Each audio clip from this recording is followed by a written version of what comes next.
If at first you don't succeed, you try again. I'm hoping the third time is a charm and I'll be able to get this film to my satisfaction. I keep noticing I'm having weird fan sounds and everything, and I don't hear it when I'm recording, so I don't know what it's picking up, and I apologize. I've got my fan in the other room, so you guys can't hear it, and it's not even with that noise because I can hear that just fine. But anyway, you guys aren't here to listen to me whine about the noises in the background. You're here to see what crafty stuff I've done. So let me pull this all out. First things first, last week I mentioned that I had finished my Count Rugen block, but I couldn't show you guys because it wasn't out yet. So here's that.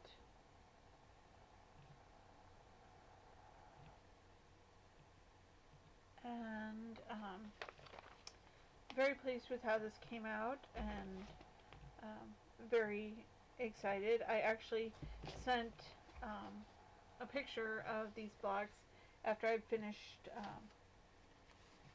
after we announced the block and everything. I sent it to a friend of mine,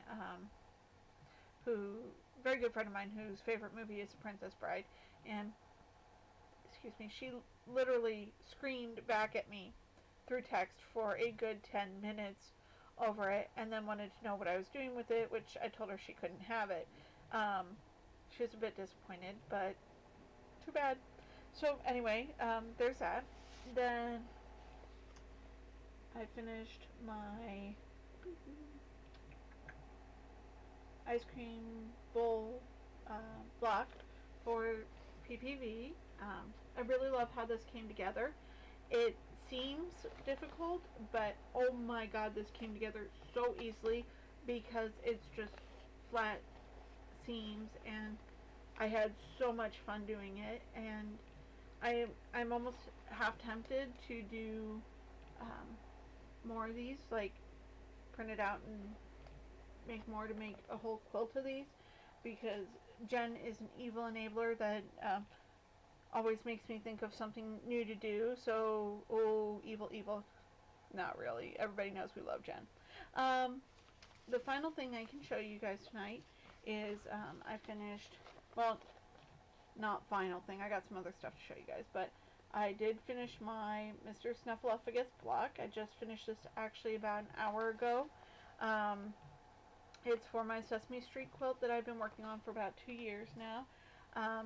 I finally came to terms with the fact that I don't really want a 20 block quilt, so I've cut it down to 16, which means I only have 4 blocks to go, and I know which 4 I want to do. So I'm terribly excited, and I'm going to get those hopefully done in the next couple of months, just to get them done and kind of off my list of things to do. But in doing that, I've had a lot of thought over the past couple of years of what I wanted to do for my backing on it, because I wanted to keep the Sesame Street theme, and I try to get very neutral backing fabrics because that's obviously not the selling point of it, but I do kind of want it to have something to do with it. So I was out on Friday with my mom, and we were having a Mommy and Me Day, which is something I made up couple of years ago to tease my sister who lives in Nashville. She doesn't get to see us very often, and so I tease her from time to time that Mom and I were going out and doing this, that, and the other thing, and neater. Well, so anyway, Mom and I were out, we were running errands and going shopping and stuff like that, and I asked her after lunch if we could stop by the quilt shop, which is out on the north end of town. And so we decided to go out there, and I didn't really intend to buy anything, maybe a couple fat quarters if something caught my eye, but nothing big. And my mom called me over because she had found this fabric and she thought that I should buy it. And my mom is another evil enabler. She's not a crafty person herself, but she encourages craftiness, so you gotta love that. And so the fabric she showed me was this gorgeous Sesame Street sign fabric, which is perfect for my backing because When I decided to cut it down to just 16 blocks, one of the blocks that I decided not to do was the Sesame Street sign. And so this will be perfect for the backing because, to be honest, a lot of the Sesame Street fabrics that I find, like the licensed stuff, um, has a heavy emphasis on Elmo, which is not part of my Sesame Street history. I am a child of the 80s, and when I think of Sesame Street, I think of Bert and Ernie and Big Bird. Elmo is not at all on my radar when it comes to that. So, and he's not even one of the blocks that I'm doing or planning to do or have done. So, anyway, so I didn't want to get an Elmo heavy or Elmo centric fabric for the backing, and I have been leaning towards. I found this kind of striped, bright colors fabric that I thought might work for the backing if all else failed, and but I hadn't really considered any backing fabric yet because I had so far to go. So anyway, I bought 5 yards of it because I figured one way or another it would be enough, and actually at the time I bought it I was still planning to do 20. And I got home and I looked at my receipt and I realized I got overcharged. And so I had this big debate between me and my mom and I don't know, like 5 other people. And I even put it on Facebook, as to whether or not I should go back. And to be honest, it was $1 per yard more that I got charged, and it was like $5 in total. And had it been, say, Joann's, I probably would have gone back. But Joann's is 2 miles away, straight there.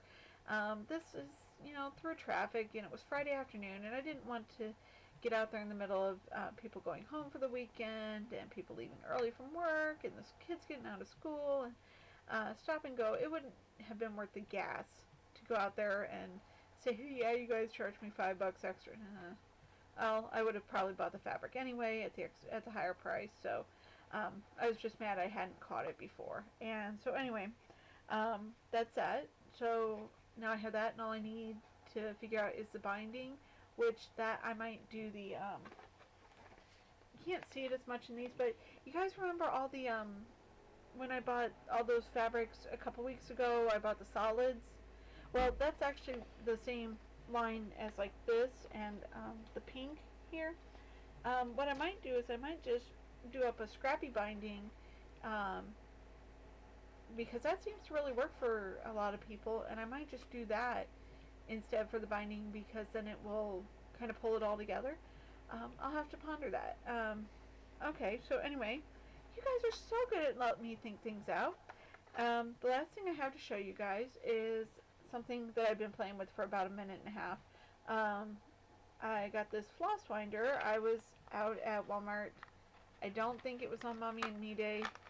In fact, I'm pretty sure it wasn't Mommy and Me Day because we didn't go to Walmart. But it was in the fabric section for 97 cents, and it's this little thing so that you can wind floss off of the skein and onto these little plastic thingy bobs, and for 97 cents I thought it was worth a try. So as you can see, I had not tried it yet because I had to open it and play with it.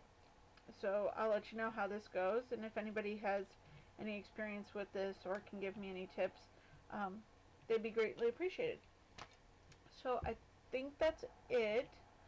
Those of you wondering about the round ripple, I'm still actually working on it. I have about 5 rows or so to go. I just didn't bring it upstairs tonight to work on it. So that'll be next week. If I get it done, I'll show you guys. If I don't get rid of it before then, in that case, I'll have a picture. So I think that's it. That's 9 minutes of me rambling. It's probably the best video I've done. So I better get this put up so you guys can watch it. And I'll talk to you guys later. Bye.